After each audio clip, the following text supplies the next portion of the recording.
really exhilarating place, making very high quality grapes, very high quality wines, and we're starting to get international recognition, even more so than we ever have before. So there's been this transformation over the years, although initially in the 1960s, the few that started in the 60s really did both growing grapes and making wine. But then in the 70s, there was a huge increase in the amount of production in terms of vineyards, in terms of the amount of capacity. We went from 2,500 acres at the beginning of the 1970s to having 25,000 acres of cultivated grapes by the end of the 1970s. And a lot of that was due to, one, UC Davis report saying, hey, Monterey is a great region to grow grapes. And two, there were great tax incentives in the 70s for growing. So people paid attention to Monterey. That's when we shifted more to a grower's region. And we actually were growing lots of grapes for other people. So a lot of our grapes didn't go into Monterey wines, they went into Napa wines or into Sonoma wines.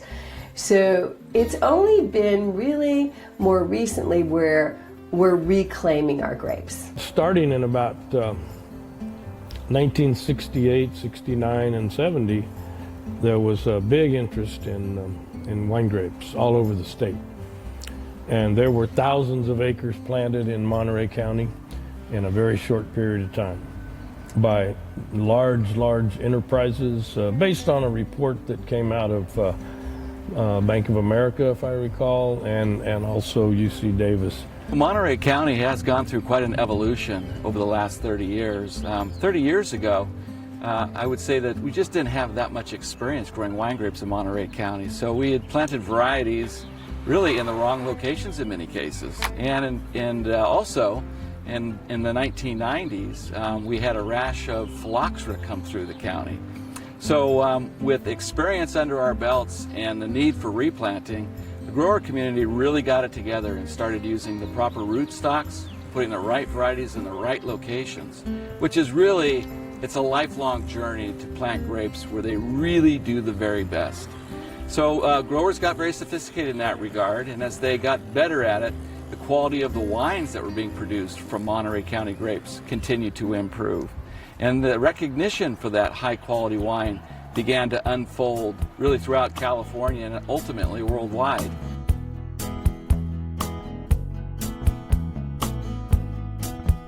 It was really the discovery of these high quality grapes that started to create an idea around appellations, or AVAs, American Viticultural Areas.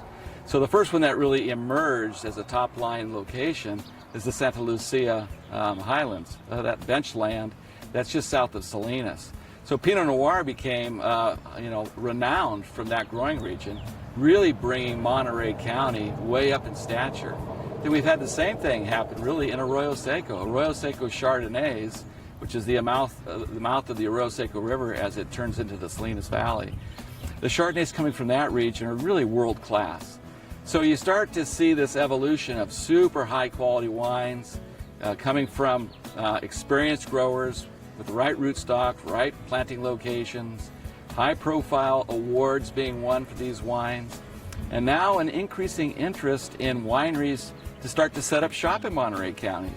The Blue Grand Canyon that we have here in Monterey Bay is very deep, and it gives us conditions during the summer which keeps us very cool, which leads to a very long growing season. The winds typically, there's in the morning, a lot of times it's a marine layer right here where we're at, about Soledad, and very pleasant for a couple hours in the early morning, but then by noon, 1 o'clock, the winds really pick up, and Salinas Valley essentially turns into almost like a wind tunnel. We have the hot air rising down south of us in Paso Robles, and what it does, the impact that it has on the vine is that it really slows down the growth. Pinot is typically thin-skinned grape, and so with the winds, it actually toughens up the skins. So the phenolics, the things that give us our flavors, our bouquets, the tannins, the mouthfeel, are enhanced with that extra time on the vine and the impact of the wind that we get.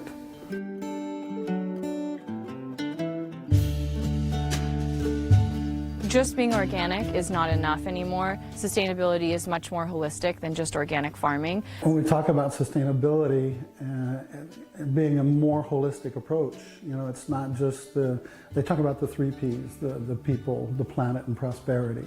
Probably 98% or more of the grapes grown in Monterey County are on drip irrigation. A few still sprinkled, etc., but almost all of them are on drip. One of those things that was really helpful for us for SIP certification and through that process was the testing of the evapotranspiration and the emitters throughout all the vineyards. What that helped us do is say, okay, we're losing water here, we aren't watering at the right time. What can we do to improve the efficiency of the water that is being applied to the vineyard? And so that sort of technology has helped us improve our own practices that are existing and also identify areas that we can improve in. Having falcons out in the vineyard early in the ripening season, so pretty much raisins when the berries start taking on color. Having the falcons out and working the vineyards really kind of keeps the starlings from actually even showing up at all. So it's worked out very well for us.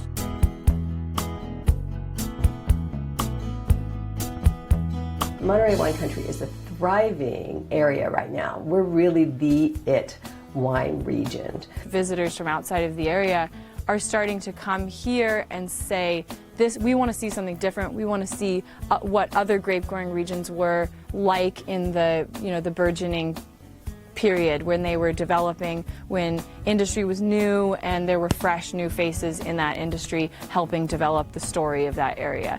And I think that's what makes me passionate about Monterey County, is that we are in that stage. We are in the development stage. We are doing and trying new things every year. We're basically rewriting what hospitality means in Monterey County. So for us, that means farming, and then that means high-end hospitality, and the wine industry is a natural kind of combination of those 2 elements. We're really seeing a lot more tourism, especially the last 3, 4, 5 years. One of the things we've added here at the tasting room for consumers that come in are vineyard tours, actually getting out in ATVs and going for rides actually into the vineyard. I think consumers really want that experience above and beyond just going to a tasting room, taste wine, and buy wine. They want to get out and experience where that wine is actually produced. We're bringing foodies together with wine people, chefs, and winemakers. In that discovery, it's not new, but what's going to happen in Monterey County because of the depth and richness that we have here is I think you're going to see a real lifting of those 2 professions and a real coming together in a way that's world-class and world-renowned. I think it's a very exciting prospect for Monterey County. It's just that we have such tremendous riches here, and it's a matter of us over the many years learning how to fully bring those riches, if you will, to the public.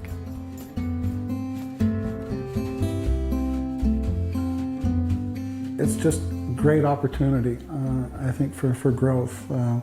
We've got our resources. I see great promise in the future for Monterey County wine growing.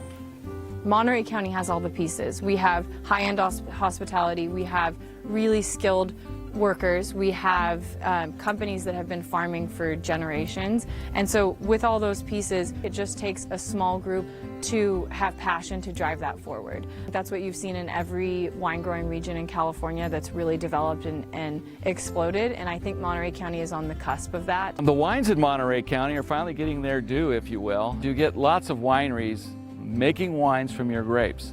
Those wines get entered into wine competitions and wine writers. And after many, many years of that, you start to have some wines that have struck a chord, if you will. And they've been ranked very highly in competitions, and the word kind of gets out.